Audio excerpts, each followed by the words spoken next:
Assalamualaikum warahmatullahi wabarakatuh. Bertemu kembali Ibu di pelajaran biologi. Untuk pelajaran kali ini, maka kita akan membahas tentang cara reproduksi dari bakteri.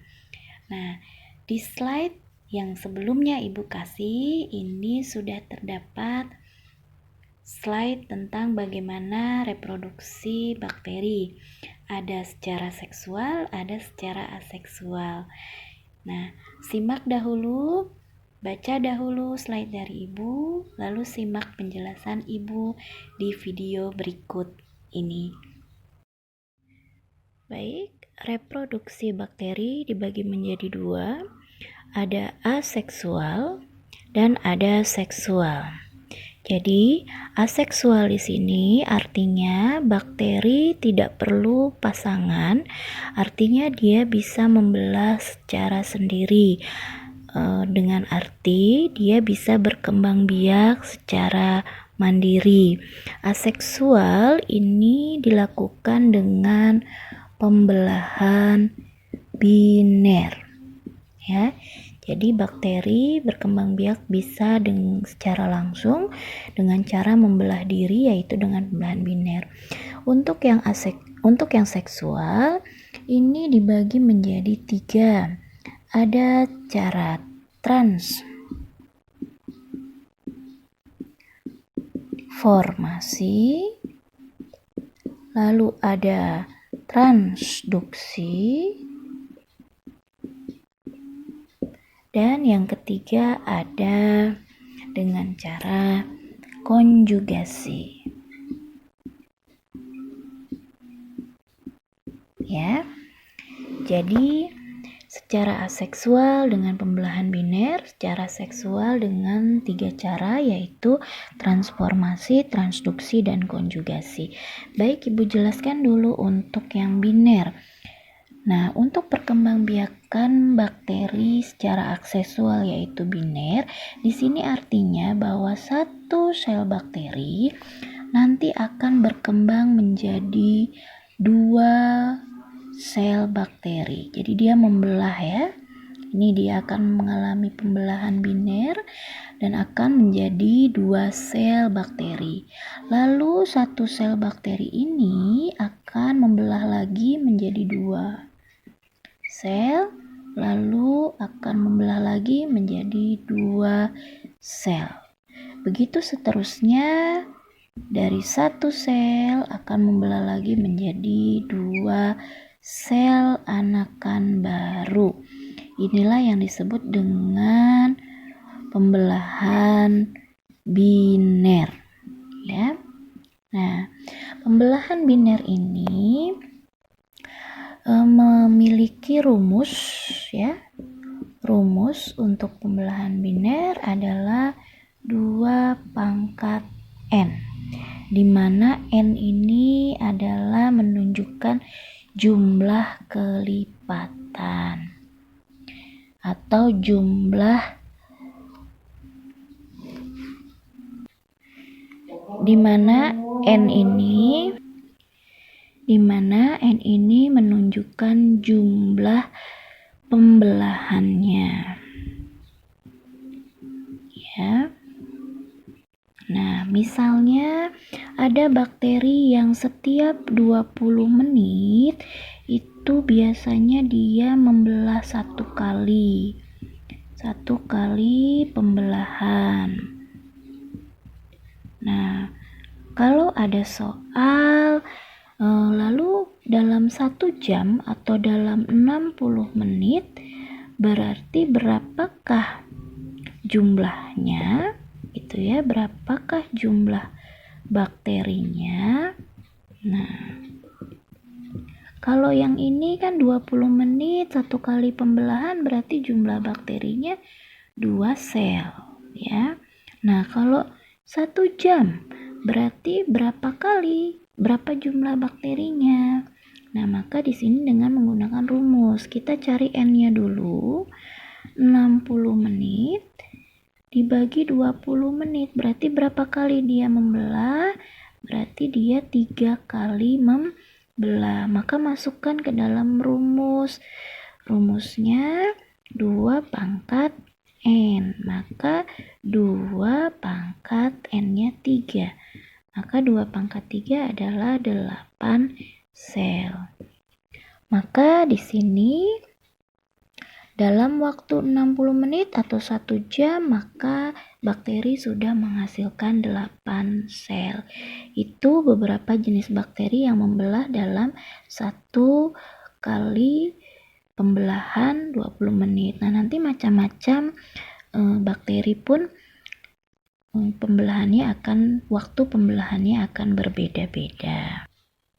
Oke, kita lanjut. Sedangkan untuk secara seksual, ini artinya bakteri membutuhkan pasangan untuk mengadakan rekombinasi DNA. Maka secara seksual ini bisa dilakukan dengan 3 cara: transformasi, transduksi, dan konjugasi. Untuk secara transformasi, ini artinya ya, bakteri ya. Misalkan di sini ada bakteri A, lalu kemudian ada bakteri B. Artinya proses reproduksinya artinya terjadi pertukaran antara materi DNA dari bakteri A ke bakteri B ya, secara langsung. Ya, jadi yang seksual nanti akan terjadi rekombinasi DNA, ya. Nah, di sini jadi kira-kira ini ada bakteri A, lalu ada bakteri B. Nah, bakteri A ini nanti akan lisis ya. Jadi dia akan lisis, artinya pecah selnya, kemudian akan mengeluarkan untayan-untayan DNA, yang kemudian untayan DNA-nya ini akan masuk ke dalam bakteri B. Sehingga nanti bakteri B ini akan menerima DNA dari bakteri A, sehingga nanti di sini akan terjadi rekombinasi DNA. Nah, ini artinya dari transformasi adalah mengambil DNA langsung dari lingkungan bakteri. Ya. Jadi transformasi, reproduksi secara langsung. Nah, kalau transduksi berarti ini dengan menggunakan perantara atau mak comblang ya. Nah, perantaranya yaitu virus. Nah, kita ingat waktu belajar tentang virus ya, di sini ada bakteri A. Ibu gambarkan di sini ada bakteri A ya. Kemudian ada virusnya, namanya apa? Kemarin namanya bakteriophage ya. Nah, katakanlah ini bakteriophage.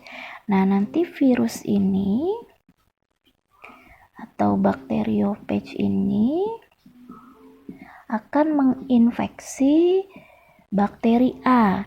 Nah, ketika menginfeksi, bakteriophage akan mengeluarkan DNA ya, masuk ya, injeksi, penetrasi, masuk, lalu di sini nanti akan terjadi proses rekombinasi gen ya, dari DNA virus juga DNA bakteri. Nah, kemudian nanti kalau dia menggunakan jalurnya litik, maka nanti ketika sudah menjadi virus kembali ya, sudah menjadi ini nanti akan lisis. Nah, ketika akan lisis melalui jalur litik, nanti bakteri ini akan menginfeksi kembali, keluar lagi, akan menginfeksi bakteri B ya, akan menginfeksi bakteri B di sini. Nah, akan menginfeksi bakteri B sehingga bakteri yang B ini bakteriophage yang ini ya akan membawa untaian DNA dari bakteri A ya, yang semula A masuk berkembang biak, keliti, membawa bakteri A. Nah, lalu akan terjadi rekombinasi lagi. Nah, di bakteri B. Jadi, artinya adalah transduksi itu menggunakan mak comblangnya atau perantaranya virus bakteriophage. Jadi, si materi DNA-nya dibawa oleh si virus. Nah, sedangkan yang terakhir ini adalah konjugasi. Kalau konjugasi ini terjadi antar dua bakteri ya. Ini Ibu gambarkan, misalnya ini ada bakteri A, ada bakteri B. Nah, kalau tadi transformasi langsung, transduksi harus dengan menggunakan virus bakteriophage. Nah, kalau ini dengan menggunakan jembatan. Jadi di sini ada materi DNA A dan ini ada materi DNA B, ya maaf. Nah, ini ada donor, ada resipien. Ya, ada bakteri donor, ada bakteri resipien. Nah, bagaimana dengan membentuk jembatan pilus? Nah, jadi ini nanti akan terbentuk suatu jembatan ya, atau yang ini Ibu pilih. Nah, pilih atau pilus. Di pertemuan sebelumnya sudah Ibu jelaskan, pilih itu adalah membantu untuk melekatkan bakteri A dan bakteri B atau sebagai jembatan transfer materi A ke materi B. Nanti sehingga materi B bakteri B ini akan mendapatkan DNA dari bakteri A. Jadi bakteri A sebagai donor, bakteri B sebagai resipien penerima. Nah, maka nanti ini akan menjadi bakteri rekombinan. Ya. Nah, tadi ada reproduksi bakteri, ada secara seksual, ada secara aseksual. Nah, untuk menambah jumlah bakteri maka menggunakan aseksual, sedangkan untuk rekombinasi DNA-nya menggunakan seksual. Karena seksual tidak bisa untuk memperbanyak jumlah bakteri, ya. Terima kasih. Bagaimana? Sudah paham ya tentang reproduksi bakteri? Maka kita lanjut ke pembelajaran materi berikutnya, yaitu tentang peran bakteri. Maka di slide ini ada dua peran bakteri, baik itu keuntungan maupun kerugiannya. Nah, tugasnya adalah setelah kalian menyimak video ini, silakan buat ke dalam kertas HVS 5 bakteri yang menguntungkan dan 5 bakteri yang merugikan. Contohnya nanti akan Ibu lampirkan di materi di file berupa micro Excel ya. Nanti silahkan disimak setelah ini bagaimana cara untuk mengerjakan tugasnya. Terima kasih, pertemuan hari ini sekian dahulu. Assalamualaikum warahmatullahi wabarakatuh. Tetap sehat, tetap semangat.